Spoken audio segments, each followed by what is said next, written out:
Namaste, hero. Namaskar, Baba. When I did my gene test, 70% is Fulani, 20% Tamilian, Indian. There are problems that they cannot follow this back to basics. What do you think are these problems? Simplicity. The solution is simplicity. The problem is complication. For example, I shouldn't be eating sugar. Sugar is there, neutral, but you use it wrong. Maybe you use it 10 times, which is wrong to your body. So, if someone is seeking who I am as a core person, how can they get too close to this question? Meditation, breath work, and what else? Namaste, hero. Namaskar, Baba. God bless. Thank you. You are the hero of the podcast today, and it is a very interesting way of meeting you. So I want to share it with everyone. We were sitting in a restaurant in Dubai, and at an Indian restaurant, and then he was also there having an Indian food. So I was like, "Hi, hello, how are you?" And with his knowledge and wisdom about ancient history and today's world, I was quite fascinated, and I was like, I need you to be on my podcast. So welcome, Mr. Mohammed. How are you today? Thank you very much for accepting me in your place and in your playground. I use simple English. I don't use the big words because I don't know the big words. Plus, it's always good to be simple as well. So it's my pleasure knowing you. You're a very fine gentleman. And we had a very nice meal and talk in the restaurant. God bless. Thank you. You look amazing, by the way. Please tell, because the audience is very curious.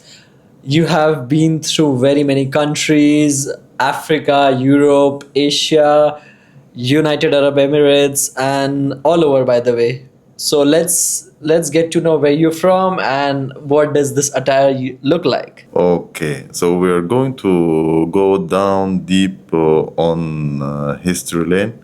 And I will start with I come from Sudan, Africa. I'm very close to my grandmother, and that's why the attire. She taught me all these attires, and she taught me a story. Goes something like Kunta Kinte, the roots, the American novels. And she told me that 500 years ago, our ancestor, some of my ancestors, they come from South India, Tamil Nadu. And they moved somehow to Africa, and they got married with the Africans. Especially in Africa, there's a tribe called Fulani. So this Tamil Nadu grandfather, he got married to a Fulani lady from Mali, Burkina Faso, West Africa. And here I come, a mix of Tamilian in my genes. 70. When I did my gene test, 70% is Fulani, 20% Tamilian, Indian, with some Mongolian, and for a strange reason, around 10% or less German. Oh, wow. They call it Hanovers or Vandals. Somehow, 10,000 years ago, they moved from Iran. Some of them, they went to North India. Some of them went to Germany. And from Germany, they came down to Spain and crossed the Mediterranean to Africa. So this is the mix in front of you. Wow, that's amazing. And this attire is from Mali. Mali. Burkina Faso. It's a typical Fulani clothing, where the hat means you're a cow owner, and the turban, similar to the Sikh turban, means that you are a camel owner.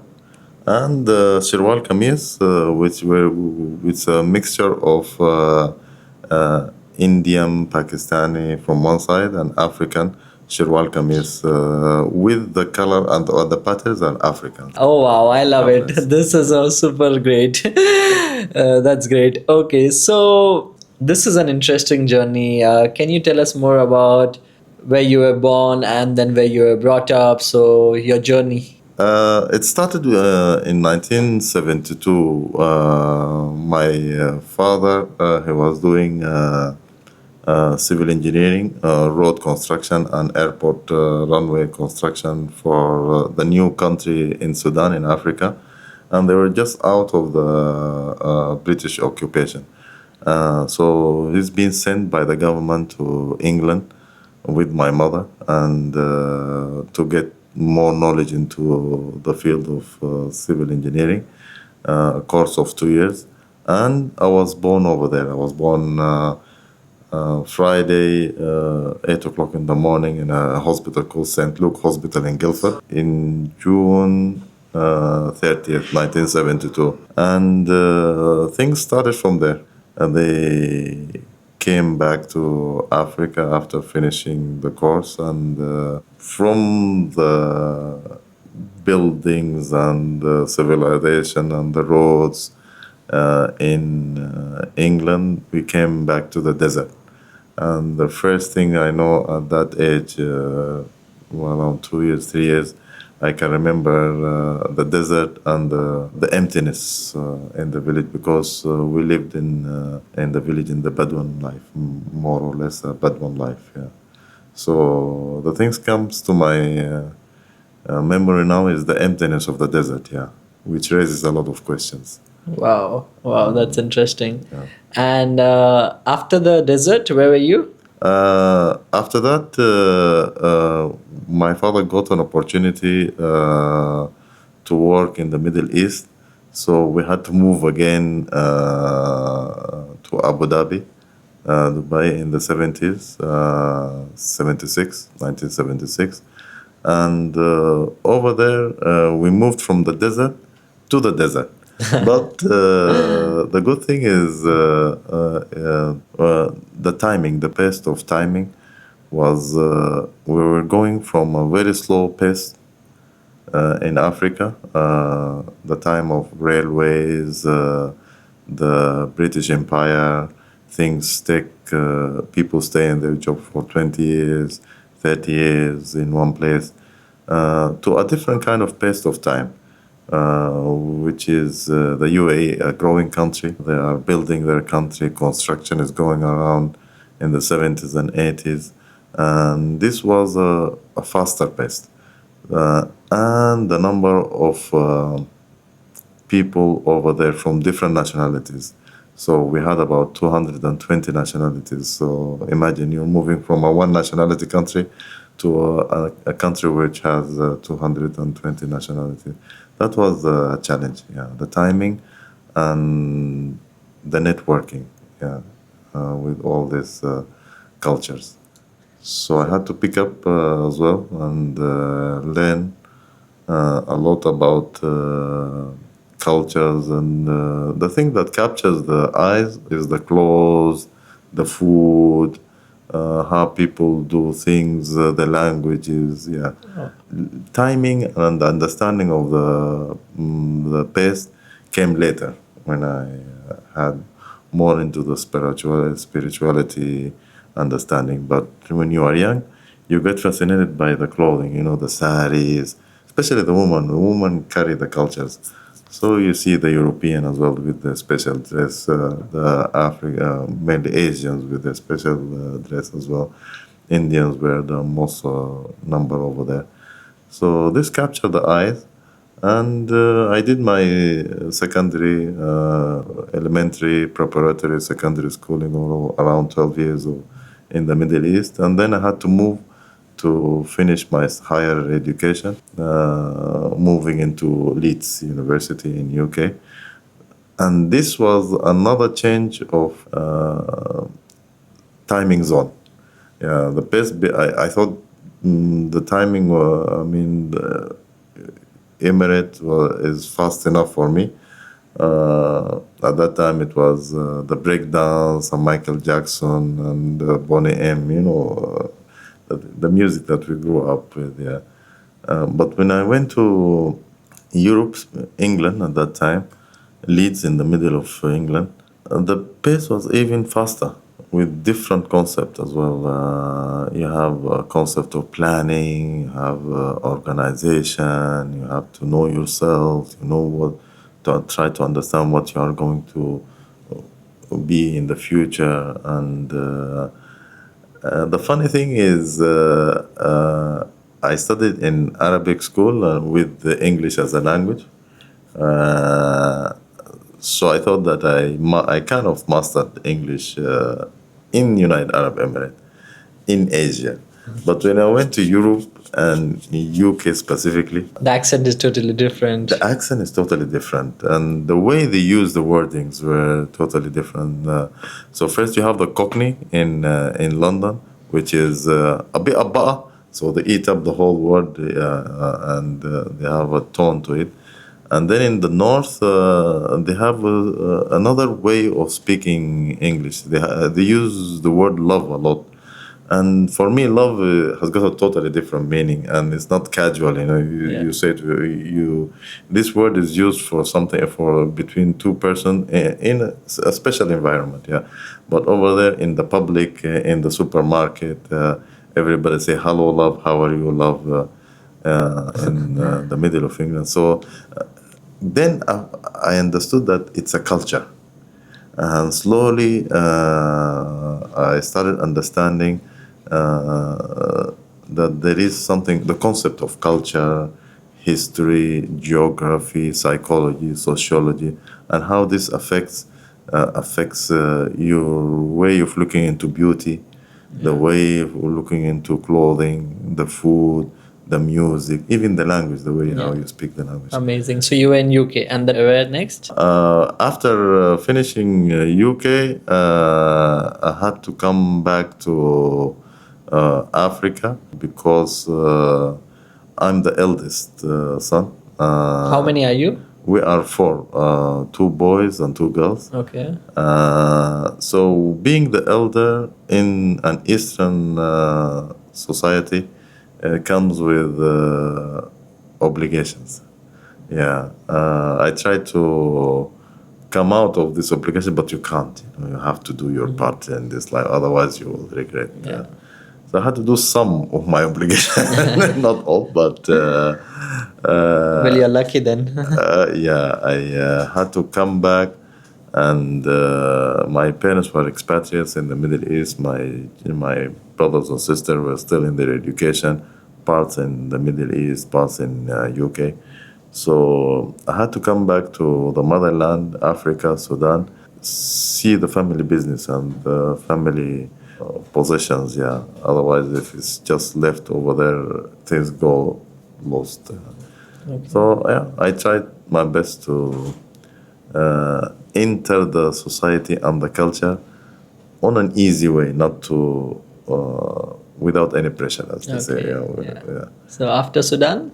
After Sudan, I Back to lived. here. Yeah, I lived around 21 years. So it's 15 years in the Middle East, elementary, preparatory, secondary school. Then 15 years in Europe in general, mainly UK, higher education and experience, and then 21 years in Africa. In Africa, I got married.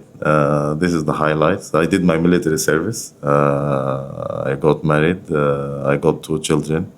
And the civil war happened in 2023. So I came back to Africa in 2002, and civil war erupted in 2023. Then I had to move again. The last move from Africa to Asia, to Abu Dhabi, Dubai, was not through my power. I didn't have the connection. I didn't have the means, the money, the know-how, the know-who. I think it's a miracle. Moses out of the Pharaoh, or the miracle of Buddhist out of Hinduism. It's just something that by force, by nature, that happens, that moved me out of Africa to back into Dubai. Dubai. Okay, that's great. So we have your journey out there, and I'll dive into this. How do you think, or what do you think is the miracle? What's behind this miracle in your terms? When I think about it, this miracle happened through, I can say, having the simplest organization in your life. If you have some kind of organization, schedule, timetable, things will happen. But you have to be prepared for it. This is how I can put it. For example, Uh, what I do on my part, my homework, is to do the simple things. Wake up in the morning. I'll make it very simple. Wake up in the morning, clean my teeth, take a shower, do a little. That's what I'm doing now at the age of 53. Put on good clothes, take something maybe sweet to get my sugar, go for a walk 1 hour, starting up early, 4 o'clock, 4:30, drink a lot of water, have a 1 hour morning walk, have an afternoon walk around 5 to 6, sleep early, look after yourself, what you eat, what you drink, how your clothing, and in general, this is the simplest thing I can put it. So once you do these simple things, this attracts positive energy. Wow. And miracle comes through positive energy all your life. Wow, this is great. So miracle comes through positive energy, and how do you do this positive energy is just going back to the basics. Basics. That is just following a nice routine. Yeah. So what I believe is right now in this modern day, everyone is everywhere, and I think there are problems that they cannot follow this back to basics. What do you think are these problems, first of all? Simplicity. The solution is simplicity. The problem is complication. When you complicate your life, I believe that there is something called you start from simplicity, then you go to complication, then at your late life you go back again to your simplicity. But with wisdom, because experiences, especially failures and agonies and cries and losses, gives you depth in your understanding, and this depth is wisdom, and this wisdom is the chi or the yin and yang or the Wow, the this is chakra. interesting. What happens is usually people get those experiences, but to self analyze and to act upon it on the next go doesn't happen. So, how can someone do that? Everybody has got. We come back again to the best of time. Everybody has got his timing. We are me. I'm different than my children, different than my mother, different than my wife. I say things my mother does not understand. For example, So true. I'm saying, I'm going to say it in a very comedy way. Yeah. I'm saying things that my wife cannot understand. Yeah. And my mother is older than me. My wife is almost the same age, and I say things that sometimes the children cannot understand. Okay, they are younger; need to go through more experience. But imagine people in the same age, people elder than you. Sometimes they cannot understand you, and you cannot force them. You have to let them go. There is something called let the pressure out. You're not the teacher. You are one of them in your path, and they have their own paths. Okay. Although we are related, okay, but they have their own paths. They are free spirits. Yes. Okay, and this is called my mother. This is called my father. This is my wife. This is my children. But they are free spirits. You have to let the pressure out of be you being the teacher. I'm not the teacher. I'm just one of them. I teach myself. I cannot teach them. So let the pressure out of being the teacher. Live and let live. You have to let them live, and you have to live. Take care of yourself, your thoughts, your health is very important. So it's me, then the family, then work. So number 1 and 2 is me. That's very important. If you don't manage me, you cannot manage us. Us. That's so true. Like, that's what I believe. Even in my journey, it was like before I had to make myself on a very good level, improve myself. Now I can tell on my podcast to others Exactly. that you should sleep early, get up early. Exactly. And I think that's the best thing, right? You need to improve yourself, and then also you can help others in this journey. Exactly. So with this, I want to bring how can someone has nice or good thoughts? Because right now what happens, even me as a person, there's range of thoughts, right? And when we talk about that, there are some good, some are bad. How can someone get most of them good? Okay. I have an understanding of this philosophy. It is a philosophy. Positive, negative, the duality. They call it the duality, the positive, the negative, the yin and yang, the Yes. male and female. By the way, we come from a matriarchy tribe. Our tribe is matriarchy, meaning woman is of a higher ground than a man. Wow. So we consider God, and then woman is half God, and then cow is sacred. We are like Brahman. We worship Wow. cow. Yes, we don't Even in eat the India meat, but and yours.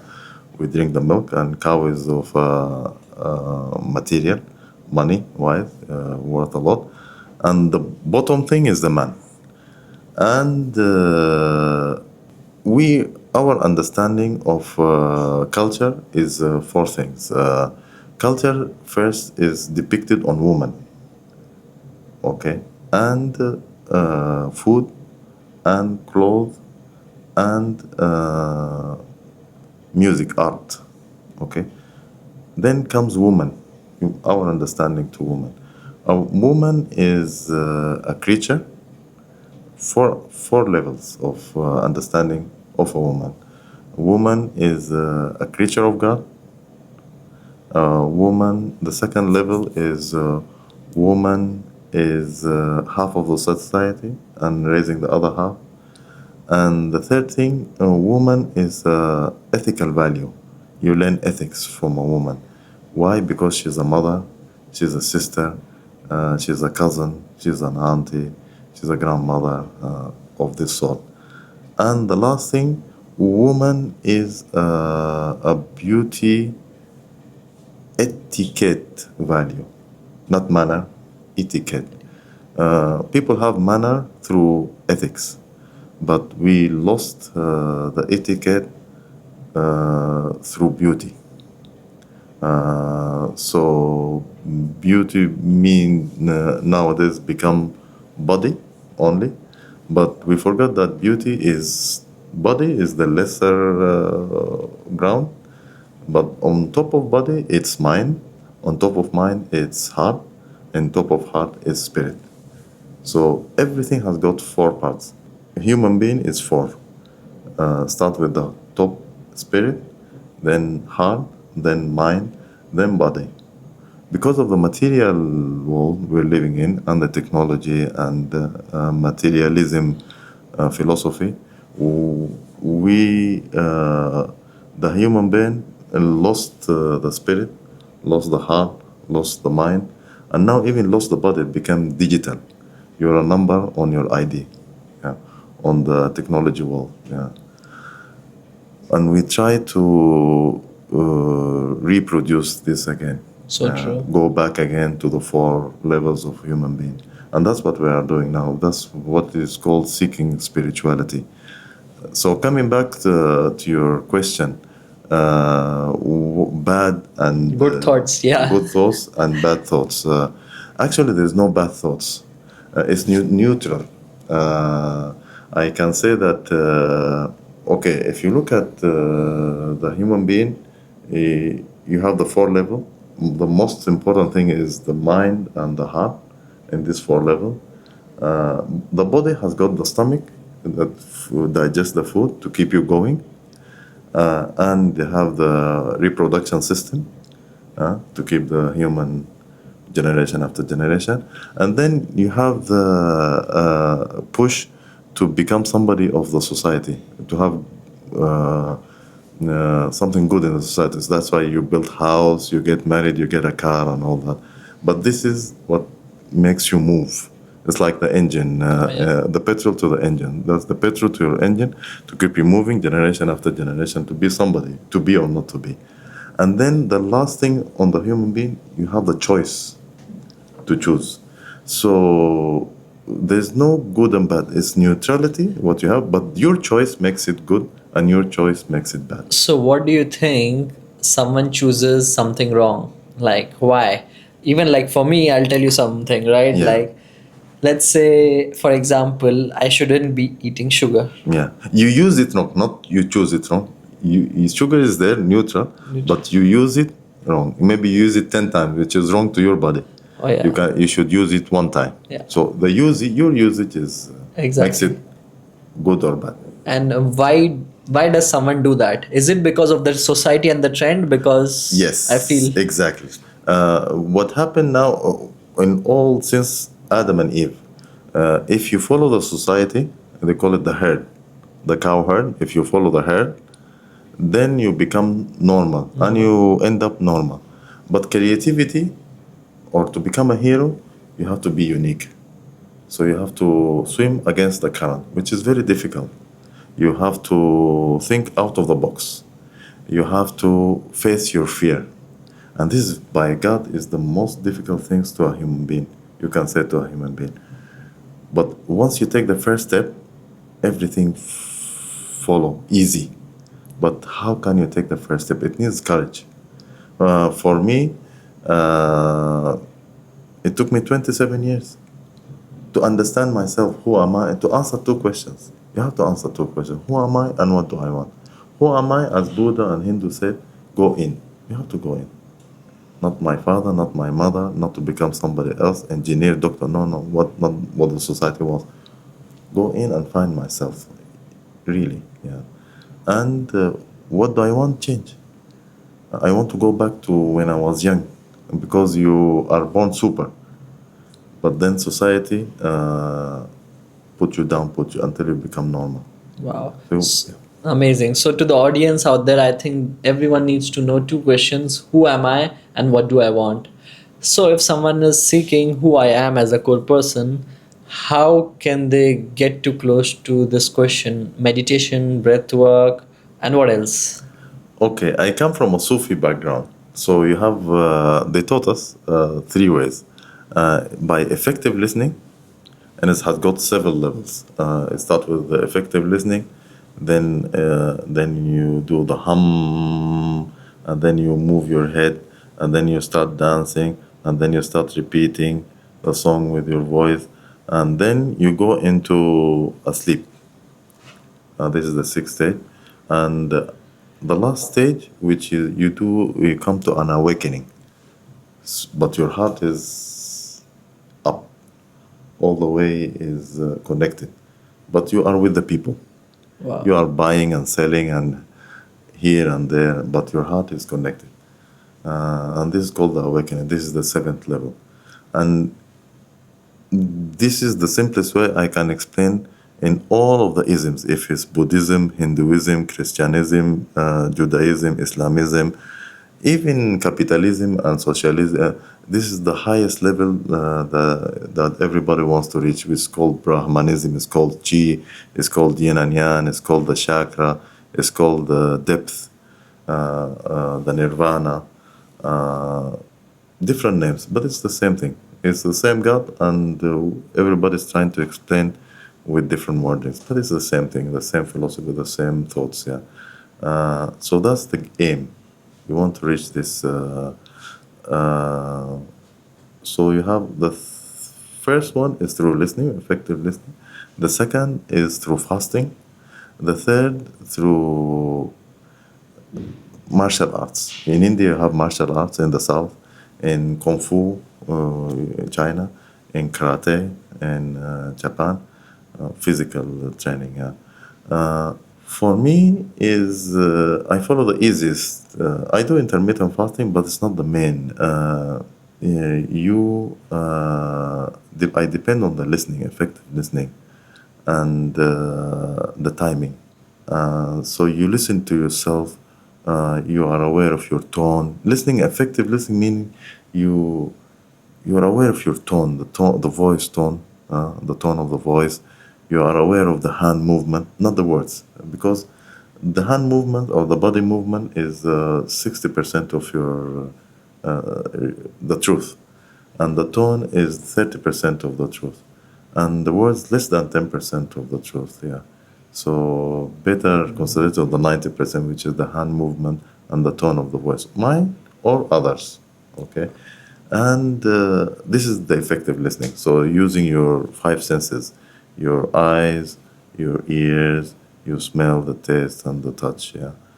And I think it's easy. It does not cost a lot of money, not training, not hardship. Yeah, no need guru, all of that. If you want to perfect it, then you follow guru for training, for sports, for fasting, for whatever. Yeah. And to watch out what you eat.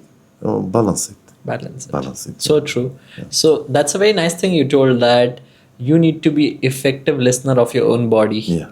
And you need to see that you're acting very carefully, because it is very important. As of today's day and age, everyone can just do anything, and Exactly, they never think of it. So I think it's very important to judge, self-analyze. Self-analysis. Yes. And then you said fasting. How many hours, if I may ask, you fast? Well, the way I think of fasting is if you program your meals more than not to eat. So, for example, if in the morning I wake up, I drink at least half a liter of water, and then with one banana, and then I go for walking for 1 hour, come back maybe 3 dates with a muffin or croissant, something simple, or bread. Then you do your things. After 4 hours, you do snacks a little bit, with minced meat, for example. It depends. One meal, sometimes two So meals. true. What your body wants.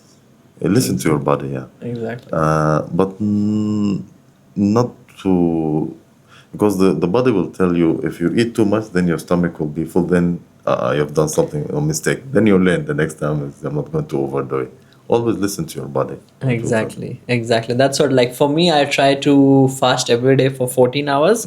I've learned that if I fast for 17 hours, my body will be in the state of autophagy. Yes. And then that is regeneration of new cells, and just my cells will be like, very active, and any other things or viruses coming, they'll just throw them out. Exactly, That's what I yeah, believe. exactly. So reaching 17 hours is tough, but I'm trying to get on that. So again, like, if someone is out there watching this podcast, I really tell them to act upon themselves, Exactly.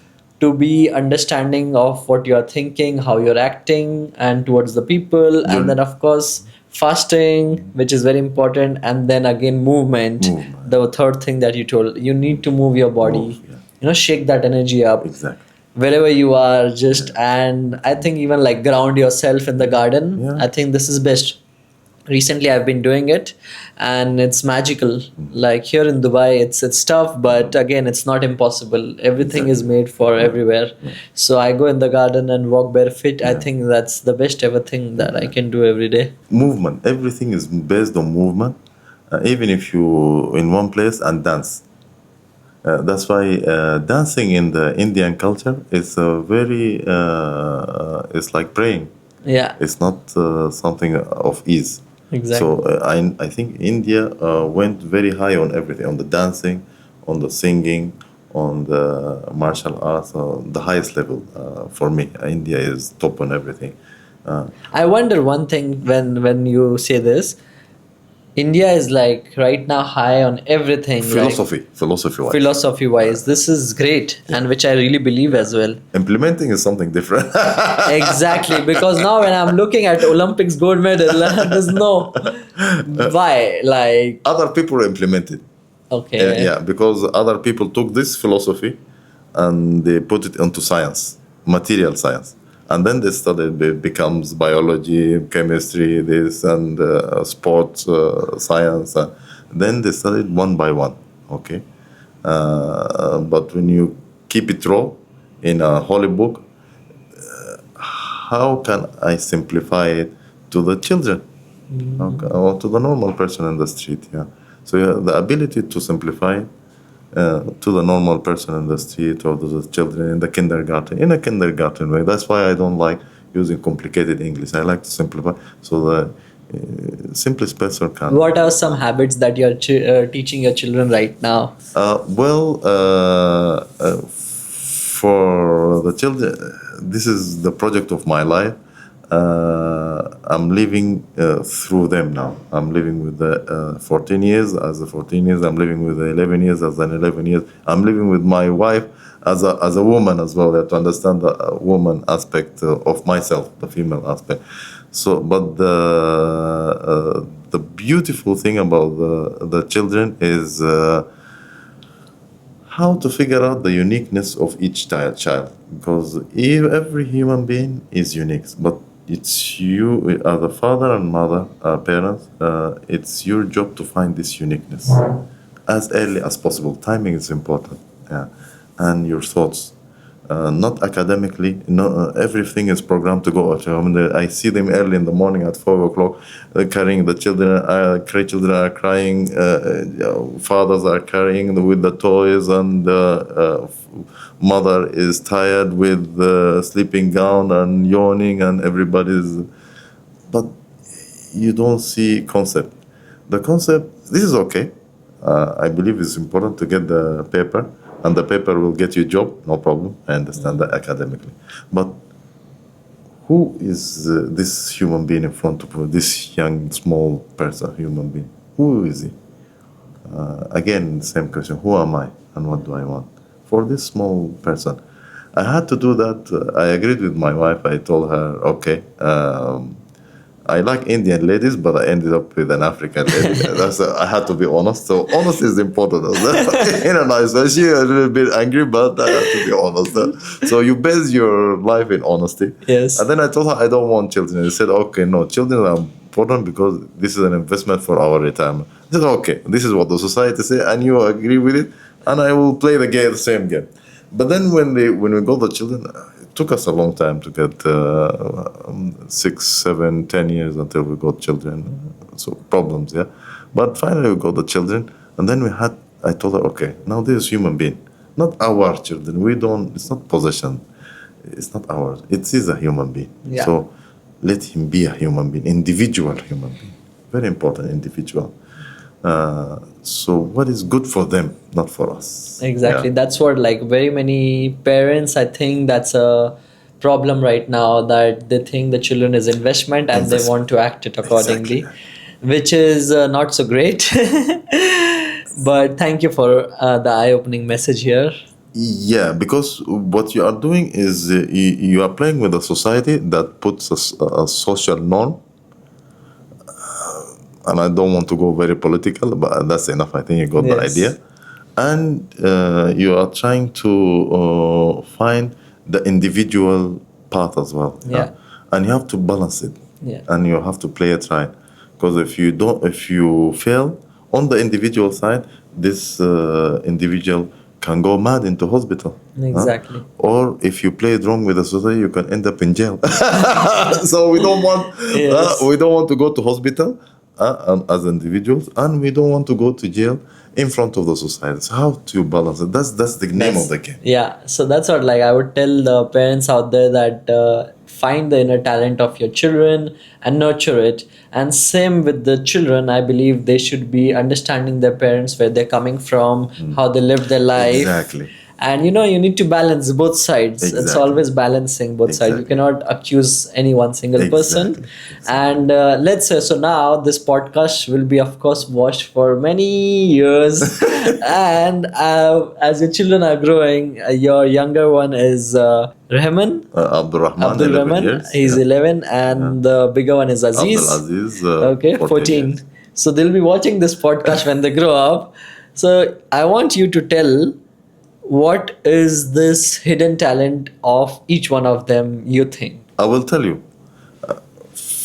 How I started is first I had to admit and confess to myself that I had to face myself, plus I had to face my fathers, and I had to face my grandfathers. First of all, as they say, filter the past. When I filter the past, I've realized that through studies that my grandfather generation is called silence generation. The railway generation, from the British occupation. Okay, and they are very silent.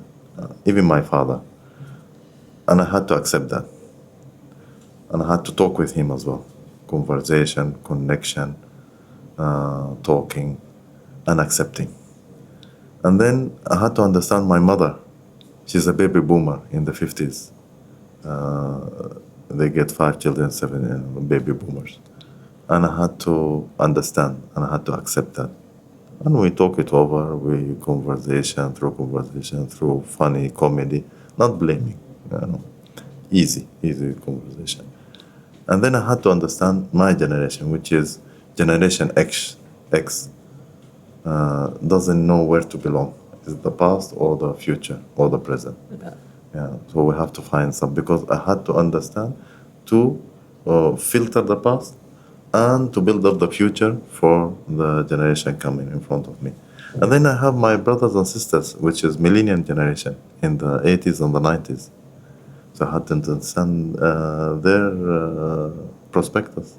And I had to do my part for them to have some time to do their studies academically and life-wise. I had to do my job. And the final generation is my children, Generation Z. So through this conversation and talking with 5 different levels or 5 different generations, then I came to understand that my uniqueness, my job in this life is to filter the past and build the future, to give freedom to Generation Z and Z++, your generation and their generation. Yeah. As they say, Dragon Ball Z or Z++. Yeah. And I have to do my job as much as possible on this world, which you have the society on one side, and I try to find my individuality. So on the that's your other side. mission, That's my mission. to filter out the past and present the future to the generation, Yes. current generation and Exactly. the above generation. Exactly. And what about the talents of each child? Then it comes, once I did this homework, the next level is you free yourself. What I created is freedom for myself, and freedom for my wife, and freedom for the children. So I'm not listening to my father and my mother. Even if they say we're going to die tomorrow, I say, okay, die, bye-bye. I have the audacity to say that. I don't care. I have the audacity. In our culture, it's very hard to say that.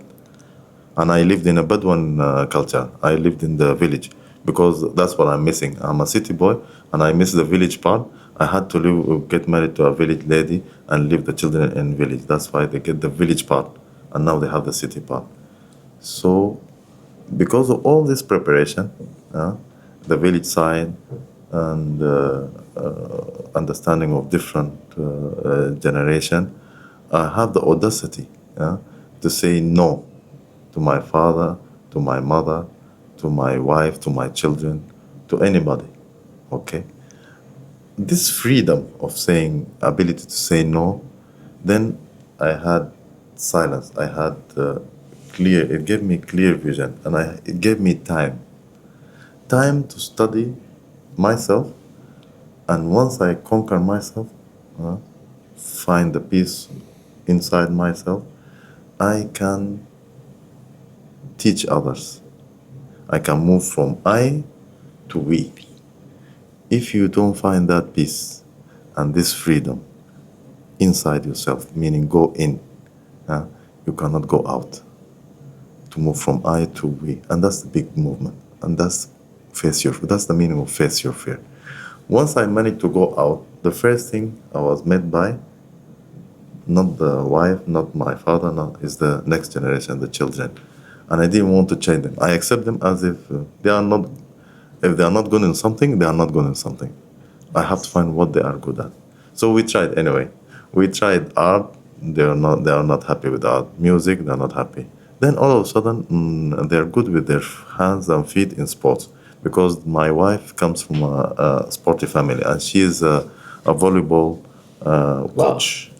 So they were very good with their feet. That's why we started the sport way. And they started with karate, swimming, volleyball, football, tennis, ping pong, and so forth. And now, since an early age, 3 years, the first 3 years or 5 years, we understood that they are very good at sport. And we started with special games like Lego, depending on the years, and something called Chico. It's an Italian as well, I think, depending on the years, with the help of the school, summer camps and all that. Yeah. And it went until we find their own likings, and now they are building up their own way. One is a YouTuber liking, and the other one is a gamer liking. Just we let them be themselves. That's great. That's interesting. So after some few years, they will see you on the podcast and they're like, "My dad was right." What about self healing? How can someone do more of self love? Well, you know,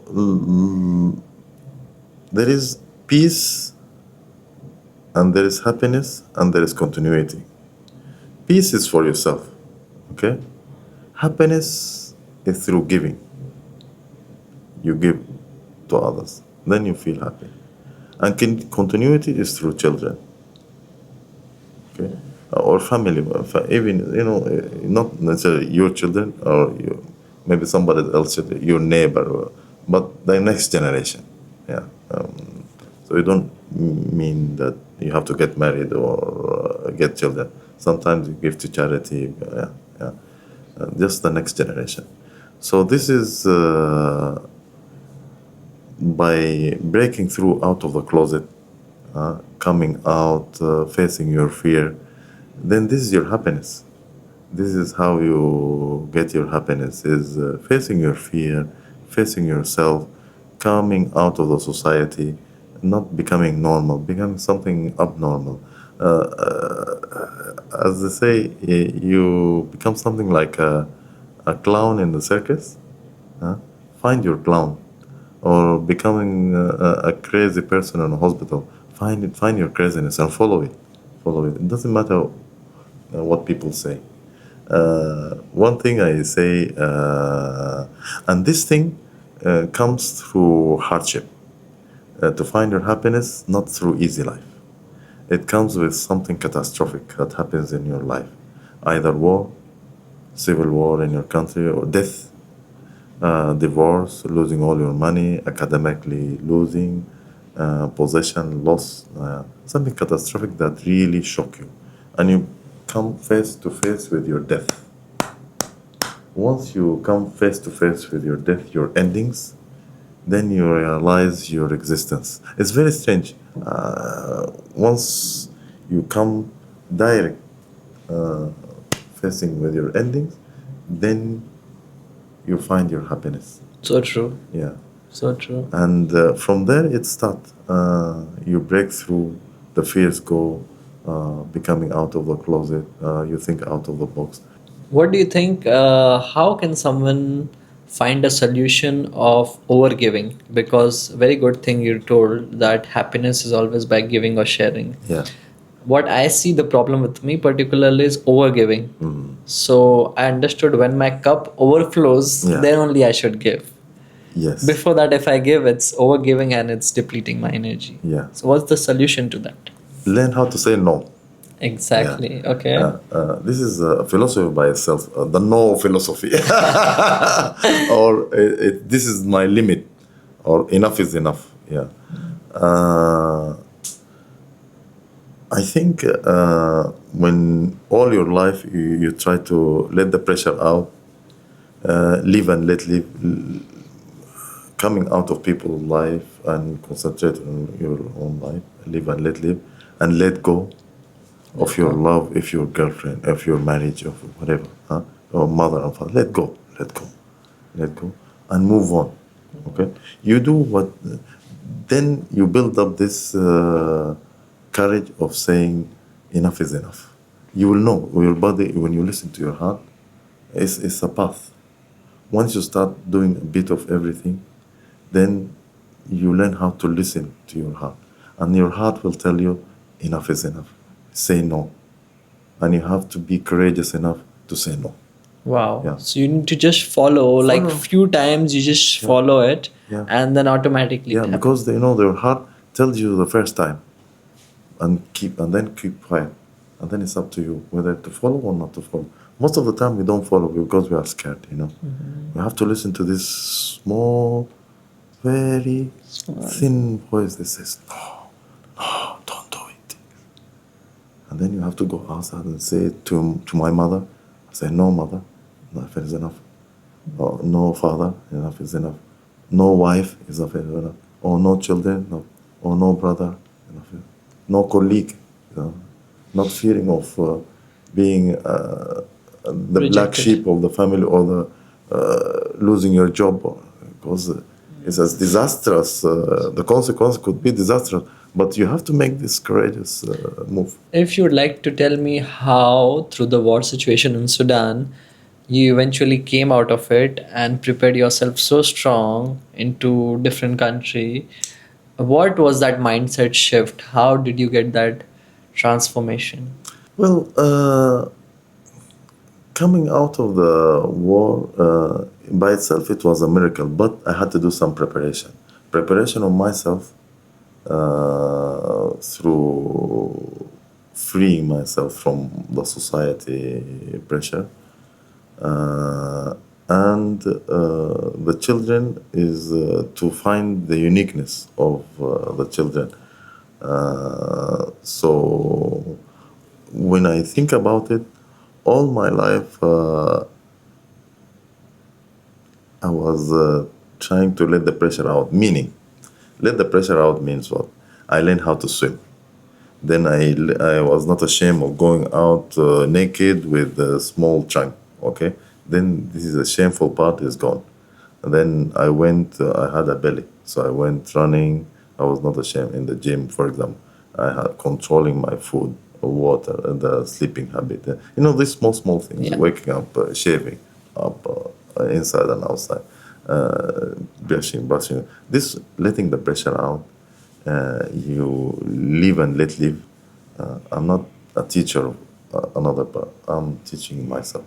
Live and let live. Let go of everything, of girlfriend, relation, of work, whatever, family. Let go and move on. You have to.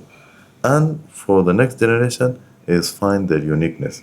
Once I free myself, then I try to give freedom to the next for their own sake, not to become like me, to become a better version of me. And what I lack, I try to build on them. Yeah, So good. That's interesting. That's what prepared me to go out in outside the war. And when it happened miraculously, uh, we've been lifted out by the American Army and the British Army. They were prepared. They went to school with languages, Arabic, English, French. So there's 14 years of preparation. They went to not a very normal school, but with some languages. Technology, they were fine. Skills was there. We find the skills over 14 years before the war. They were free to choose. Now we deal with them as elder people. We take their suggestions and we ask them on any move of the family, like elder people, and to free ourselves as well. Myself, I'm free, I in a wise way, and my wife as well. She's a free person, so I'm not like a When you wife say as a husband. free person, what does it exactly mean? I want to understand because, like, even I want to be that person. How can I be more close to that? I try to take the tradition norm out. So she's not supposed to go to my mother and say hello, good morning. No. If she feels like it, okay. If she doesn't, normally it's the mother-wife issue. Exactly. That's What about calling each other everyday basis? What about that? no rules. When we got married, I told my wife, I told her I have a strong personality mother. She's like a general. You don't have to call her, not at any time. If she call you, you can put up the phone down, not to talk to her. I'm telling you that. And we don't need to have children. Okay. The norm of the society is she's supposed to call my mother every day on special occasions and say hello, I'm mom, and respect, and we have their children for at least. And so I went opposite the norm, opposite the norm. So I took all obligation out from her and said, "You are a free person, do whatever." Yeah. But we are married. Yeah. I think it's good to be having some of norms and some of yours. It's the best, even I think, where if you have like, okay, you can call your mother if your relation is good, amazing, great, you should once in a while connect so you can be as a family. But of course you shouldn't be burdened by No, you need to call every day like the society norms. Exactly. And let the decision comes from the other party, not from me to her, so she can go to my family. No, let her feel the necessity, and she can do it herself. And I'm out of the equation. The same thing, me toward her family, the same thing. Until I feel this necessity. If I don't feel, خلاص, I don't feel, nobody feels. What should be the message that you can give now between the age of 15 to 35 people who are listening right now? 4 things. Let the pressure out, live and let go, move on. Amazing. What about 36 to 75? This age group, what would you give them a message? Face your fear. Face your fear.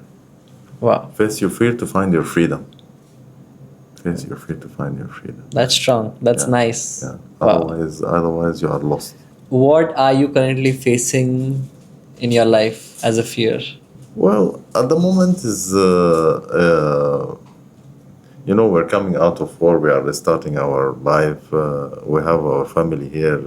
My mother, my brothers, sisters, they are supporting us.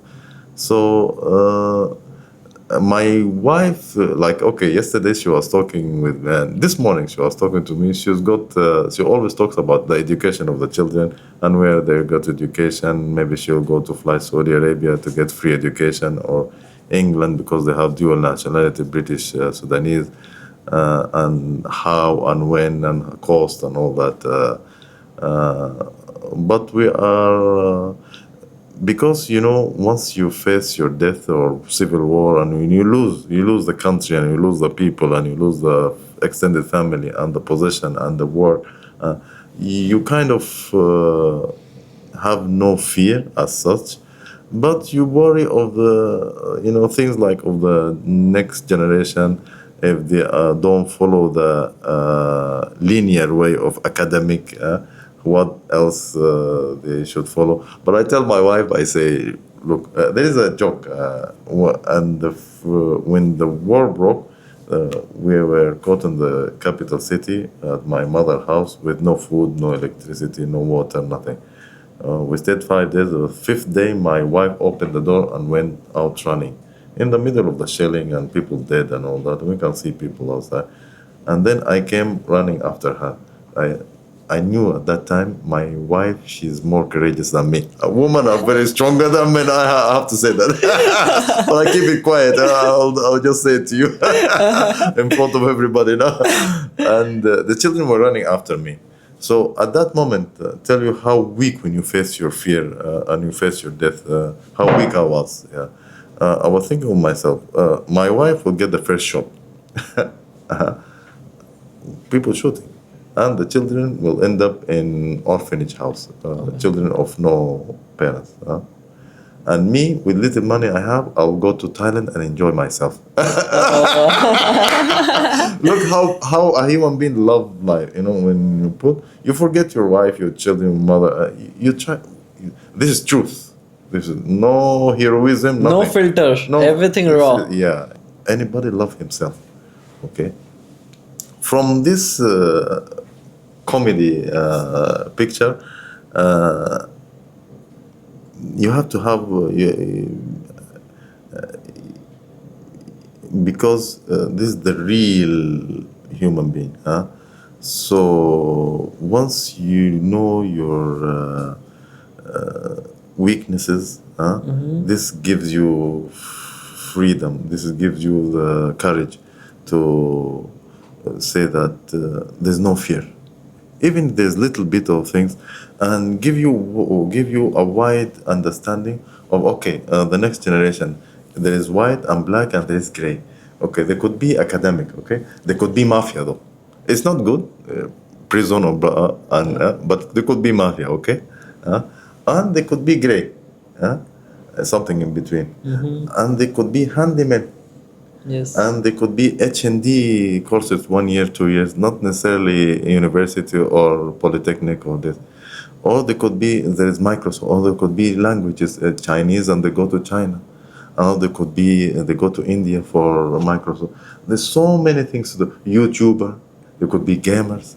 They could be footballers, swimmers, swimming coaches, healers.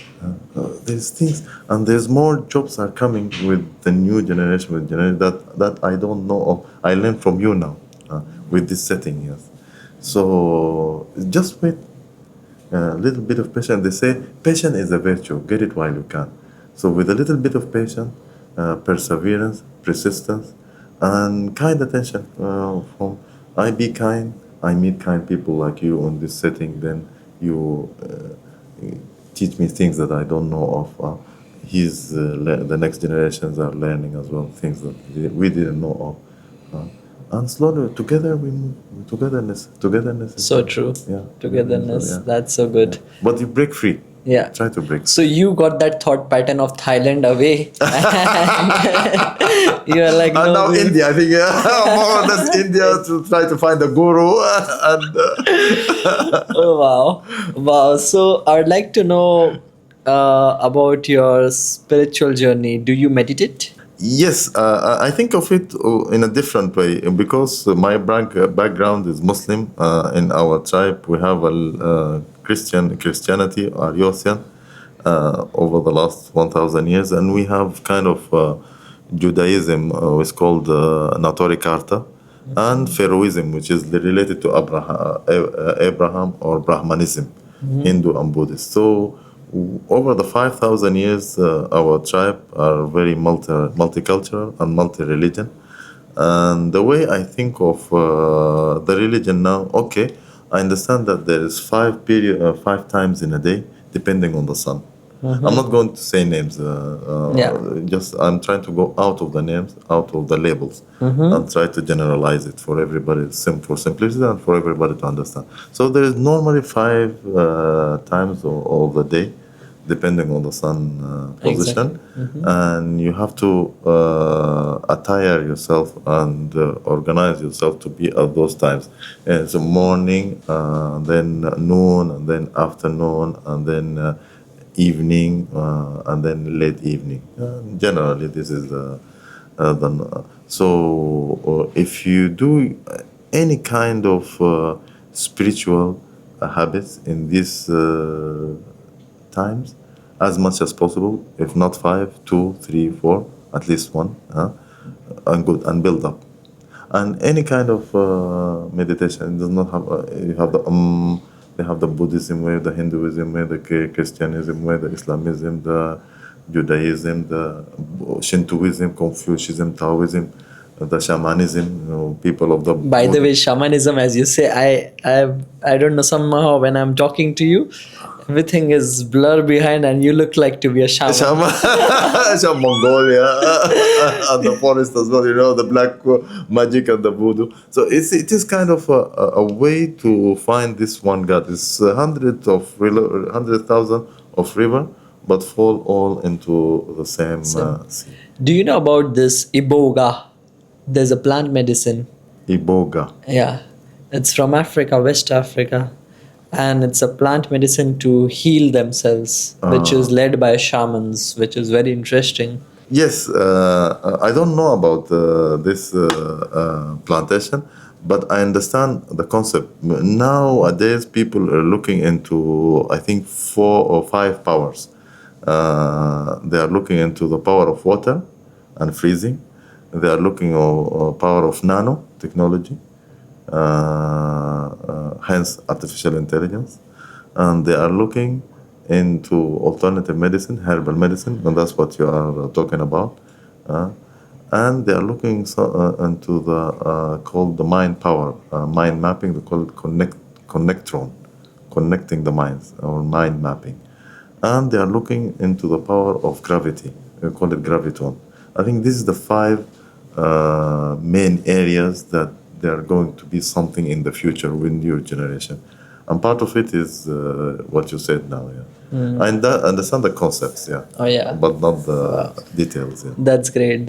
So, what do you think should be the mindset of the current generation for the future generation? The mindset from the future generation is it's happening now, and you can see it. The West is moving to the East. They had enough from materialism, and now they are going to spiritualism to find a balance. And people from the East should understand better their spiritualism. Yeah, they're getting artificial intelligence. They're getting the McDonald's and the jeans and all that Western gadget. But they try to understand more their spiritualism and how to become a good businessman to advertise their spirituality. Like the Indian could advertise their Hinduism, the Buddhist could advertise their Hinduism, and every ism should Yeah. advertise. Yeah, but Perfect. should be good businessmen, good sellers Good. to sell our gadget because that's what we have. And people are looking from the West, Europe, America, Latin America. They're looking into this. This is a business wanted, but how can we meet each other on on one ground? Yeah, it needs both sides to play. Yeah. Very interesting. Your knowledge and wisdom is amazing. I love it. Thank you. And it's been a great journey about talking about so many different things. Now, in the last segment, what do you want to address? How can someone be their own hero? Well, to become a hero is, I can put it in another way, to become creative is to be yourself. Is to be or not to be. Be yourself, meaning face your fear, meaning find answer to question: who am I and what do I want? And be able to think out of the box. Against the canon, against the society. If you want to become another one who follow the herd or the society, then you kill yourself. That's a suicidal. That's why people kill themselves in the Western world. Now it's coming to us as well, in Sweden, in Norway, and things. So try to be yourself. Try to be yourself and find your spirituality. So, guys, go out there, be yourself, find your spirituality, listen to yourself, talk to yourself, don't follow the crowd. I think this is an amazing message by you today, and I'm super grateful to have you. Thank you so much for being here, for your presence, for your energy, and looking forward for more and more conversations. Thank you so much again. Thank you very much for having me in the setting. And all the things that I learned here that I talk about, I got an opening from my mother. She was, I call her the general. She's the boss. And she gave me, she's a Sufi follower as well. And she gave me introduction into all these subjects. And I built up on it. So thanks to you. Thanks to my mother and thanks to my children. I'm living their life, my life again as a reincarnation with them. And thanks to my wife and thanks to everybody that I meet. They're really helping me along my path. Thank you very much. And thanks to the audience as well who listen as well to this gathering. God bless everybody and happy, healthy with the families for so many years to come. God bless. Thank you. Thank you so much. Namaste, hero. Namaskar, Baba. When I did my gene test, 70% is Fulani, 20% Tamilian, Indian. There are problems that they cannot follow this back to basics. What do you think are these problems? Simplicity. The solution is simplicity. The problem is complication. For example, I shouldn't be eating sugar. Sugar is there, neutral, but you use it wrong. Maybe you use it 10 times, which is wrong to your body. So if someone is seeking who I am as a core person, how can they get too close to this question? Meditation, breath work, and what else?